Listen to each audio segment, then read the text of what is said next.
in Russia, you see the successful socialist revolution, but you also see the eight other imperialist countries attack Russia and smash the revolution and smash all the things that were really happening.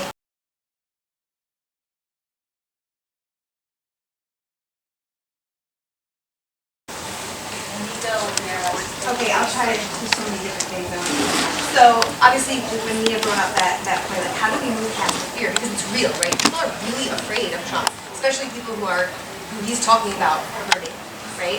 So people are afraid, and I think that yes, moving against like the ID politics of like not only you can bootstrap your ass out of this shitty situation that you're in, but also that like you can save the world by yourself, and saying like no, actually we are so much stronger when we are together, right? That we are not the problem.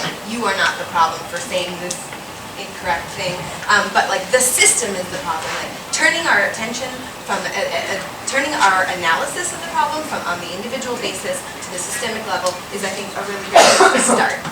Another point is that gentleman up here in glasses talking about reform or revolution and how those can be mutually exclusive, and I don't think they are.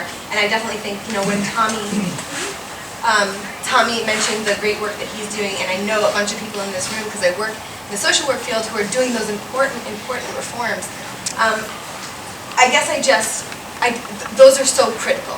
They're so critical. Reform is so important, and they're not counterposed. But the planet is burning. People are dying.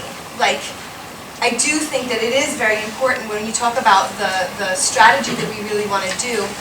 When you talk about people, the movement that is created in the name of Bernie Sanders, but is truly the grassroots movement of the people, and saying, okay, now let's go inside the Democratic Party. I think that when you start to talk about reform on that level, like how far back does that set us? For people to try again. Okay, just what?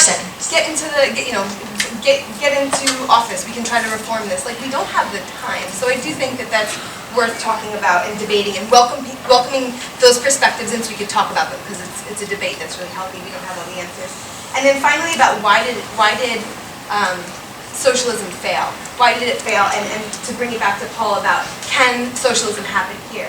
Yes, it can happen here, but it can't only happen here, right? So in Russia, you see the successful socialist revolution, but you also see the eight other imperialist countries attack Russia and smash the revolution and smash all the things that were really happening, because we need to just think about a broader perspective of international solidarity and building of movements like the ISO, not just in the United States, but around the country and connecting. And so when we start to think about what we're doing here, we really do need to think about an international movement. I so wish I had more time, but I guess I will wrap up.